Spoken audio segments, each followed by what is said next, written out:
tú buscando un camino que te lleve. Bienvenidos a la sección Sin Rodeos. Para nosotros es un placer poder contar con ustedes compartiendo temas interesantes, temas que nos pueden ayudar para nuestra formación tanto espiritual como profesional, una formación que puede servir para que ustedes también tengan una retroalimentación. En esta ocasión nosotros vamos a compartir con ustedes un tema que ya conocen, pero vamos a ver de dónde nace, vamos a ver qué significa, vamos a ver lugares y estamos hablando de la peregrinación y para eso el padre Catalino Tejada va a orientarnos y a explicarnos algunos lugares. Aparte de eso nos va a definir qué es una peregrinación y por supuesto quién fue uno de los primeros peregrinos aquí. Hola padre, ¿cómo está? ¿Cómo estás, Alfia? Muy bien, gracias a Dios. Muy bien, estamos hablando de peregrinación, Sí, ¿verdad? Y somos sí, un pueblo peregrino. Peregrino. De hecho, este año tenemos un acontecimiento muy importante, pero lo vamos a dejar para último. Padre, en sentido así amplio, ¿qué es la peregrinación? La peregrinación es el camino que emprende un pueblo que tiene fe hacia un lugar determinado, un lugar en el que se ha manifestado de modo especial la presencia de Dios, a través de los santos, a través de la Virgen María, puede ser, o el mismo Señor Jesucristo de una manera especial, o el mismo Dios Padre se ha manifestado de una manera especial en ese lugar. Y entonces la iglesia, el pueblo de Dios, ese lugar le tiene un gran aprecio y ve que en ese lugar, de un modo especial, está esa presencia de Dios, y no es buscar la presencia de Dios en ese lugar, sino ir donde se ha manifestado Dios para llenarse del mismo espíritu que ese lugar ha recibido. El lugar, en cierto sentido, es como si fuera un instrumento y nosotros mismos nos hacemos portadores de esa presencia cuando tenemos la fe de que Dios puede hacer lo mismo que hizo en aquel tiempo, en el momento en el que se manifestó ahí o que se sigue manifestando, porque hay lugares en los que Dios se sigue manifestando de una manera especial. ¿Podemos decir que Jesús peregrinó? Jesús es uno de los grandes peregrinos. ¿Por qué es un gran peregrino Jesús? Porque el pueblo en el que nació Jesús, en el que Dios quiso que su Hijo se encarnara, Jesús en el seno de María la Virgen se encarnó en el pueblo hebreo. El pueblo hebreo, el pueblo judío, era un pueblo eminentemente peregrino. Desde el libro del Génesis, en sus primeras páginas, pasando en el mismo Génesis por la historia de Abraham, cuando Dios le dice que salga de su tierra, de su casa, de su parentela y venga a la tierra que el Señor le iba a dar, ya se convirtió ese pueblo en pueblo peregrino. Y después la liberación del pueblo de la esclavitud de Egipto, pasándolo por el desierto, pasándolo por el Mar Rojo antes de pasarlo por el desierto, hasta llegar a la tierra prometida. Y después un lugar importante que tiene el pueblo de Dios es el templo de Jerusalén, donde cada año un judío devoto tenía que ir a peregrinar, y nos encontramos a Jesús precisamente peregrinando cuando era pequeño. A la edad como de 12 años, la familia de Jesús, María, su madre, José, iban en caravana al templo de Jerusalén, y dice que se le perdió en el camino, y al perdérsele en el camino, en esa peregrinación, le preguntaron los padres que dónde estaba. Sobre todo le dijeron que por qué le hacía pasar ese rato, y Jesús dijo a sus padres: yo tenía que estar en las cosas o en la casa de mi Padre, y en la casa del Padre, en ese sitio de peregrinación que era el templo, Jesús se encontraba con los maestros de la ley, explicándole también y ellos escuchando su sabiduría. Sí, hablando de lugares, padre, hay diferentes tipos de templos, de lugares de peregrinación. Menciónenme algunos. Mira, hay muchos templos que se han designado, o la piedad popular, la fe de la gente, lo ha designado como centro de peregrinación. Y en Jerusalén, sobre todo la ciudad santa, el quinto evangelio, como le llaman a Israel, a Jerusalén, ahí se encuentran los principales lugares. Por ejemplo, está el Santo Sepulcro, está la capilla o la iglesia de la Natividad, donde Jesús nació, está la Anunciación, está el sitio donde Jesús predicó el Sermón de la Montaña, está el sitio de la tumba de Lázaro, y todos esos lugares son lugares en que la gente va a peregrinar. El mismo templo que todavía los judíos lo utilizan como centro de peregrinaje, todo el pueblo de Israel, que está unida también a la historia cristiana. La iglesia cristiana, toda ella está unida a un pueblo que se llama el pueblo hebreo, el pueblo judío. Y Jesús venía de ese pueblo, como decía al principio, y ese pueblo tiene centro de peregrinaciones o sitio de peregrinaciones.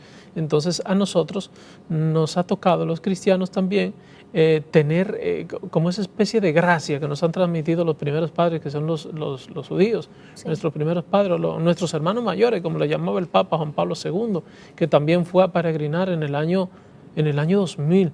Fue a peregrinar y a visitar los lugares santos, así le llaman, los lugares santos, que son custodiados por los franciscanos. Y en esos sitios toda la iglesia va y peregrina, pero hay lugares también que están fuera de Israel, que son centros de peregrinación, como la misma Roma. Toda la historia de los santos han tenido el deseo, los santos, de visitar siempre en peregrinación a Roma. ¿Por qué a Roma? Nos preguntamos si Jesús nació, podemos decir así, en Jerusalén, en Israel, nació en Israel, en Judea, en Belén de Judea. Pues los cristianos visitan Roma porque Roma ha sido donde la iglesia ha crecido, donde la actividad apostólica ha crecido y donde se encontraba justamente Pedro, a quien el Señor designó como cabeza de la iglesia, una iglesia visible, no una iglesia solamente celeste, sino una iglesia visible aquí en la tierra. Y entonces por eso a Roma se va a peregrinar como centro también de tantos lugares santos y tantos mártires que han dado su vida en la ciudad eterna, en la ciudad de Roma, que es imagen, la ciudad de Roma, aunque Roma es muy combatida, pero es imagen de esta ciudad terrena que nos invita a mirar también la ciudad que no se acaba. Sí. Y que contemplaremos. Tenemos también, Padre, aparte de esos templos que son cristocéntricos, tenemos templos que son marianos y claro, son muchísimos. ¿Cuál es la diferencia que existe entre una peregrinación y un viaje turístico? Mira, la peregrinación, uno siempre lleva una intención espiritual y va también al lugar en que se peregrina, haciendo este peregrinaje, intentando conseguir la gracia que se da en ese lugar, que se da en ese sitio, que fue recibida. Por ejemplo, hablabas de los sitios cristocéntricos. Los lugares cristocéntricos son santuarios, templos, dedicados a nuestro Señor Jesucristo. Pero también existen santuarios dedicados a la Santísima Madre de Dios, a la Virgen María o a un santo en especial, alguna persona en especial sí, que ha llevado una vida santa y que se ha contemplado que dentro de su vida de santidad también no solamente hacía milagros, sino que también intercede ese santo por nosotros, aunque no hay otro camino dado a los hombres por el que pueden llegar al Padre a no ser por Jesucristo, pero los santos, recordemos que son siempre amigos de Dios y que con esa amistad que han tenido con Dios, a nosotros nos enseñan también que nosotros podamos llegar a ser santos.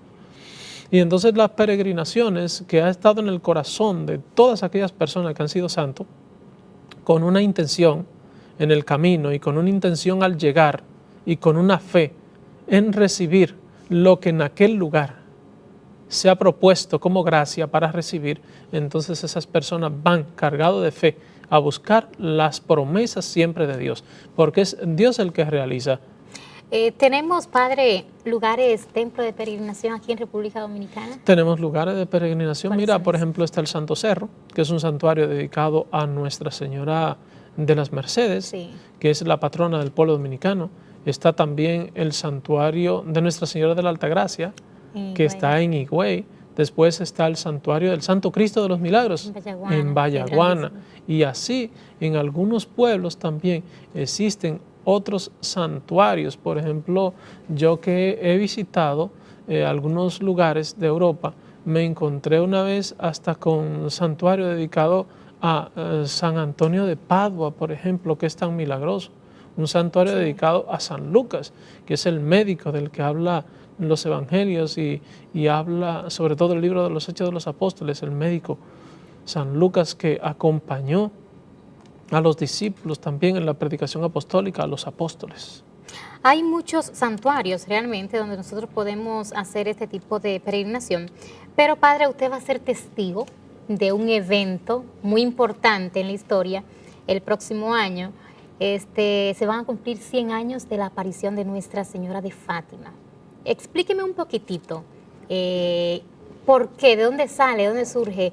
Y sé que usted va a ir porque tenemos una peregrinación. Dígame un poquitito sobre esta peregrinación que tenemos y estos 100 años de Como tú decías, se aparición. cumplen 100 años de las apariciones, porque Sí. fueron varias apariciones que la Virgen María, por misión, ella hizo estas apariciones, porque la Virgen María siempre es como una especie de enviada a nuestra vida de nuestro Señor, del Padre Dios, primeramente que la eligió y la predestinó, Sí. y después el mismo Jesús que habitó en su vientre. Entonces la Virgen María se apareció en el año 1917 a unos pastorcitos que velaban también en Cobaidía, en un pueblecito, ¿cómo se llama este país? Fátima. En Fátima, bueno, pero es en Portugal, Ok, en Portugal. Portugal. Entonces se apareció en Portugal a 3 pastorcitos, Lucía, Jacinta y Francisco, y entonces le iba dando mensajes cada cierto tiempo, sobre todo unos mensajes que iban dirigidos a todos nosotros, y esas apariciones que también en ese lugar se va a peregrinar, a todos nosotros nos ayuda, porque esas apariciones que la Virgen hizo y las profecías que la Virgen manifestó a los pastorcitos, que después fueron puestas por escrito, son profecías que se han ido cumpliendo a lo largo de la historia de la iglesia y que los papas la han contactado así, y además se le ha dado el seguimiento a eso, se le ha hecho el pastoreo de los papas, y hace poco también, hace como 7, 8 años, murió la última de esos 3 pastorcitos, Sor Lucía, que todavía estaba, ¿verdad? Todavía estaba con vida,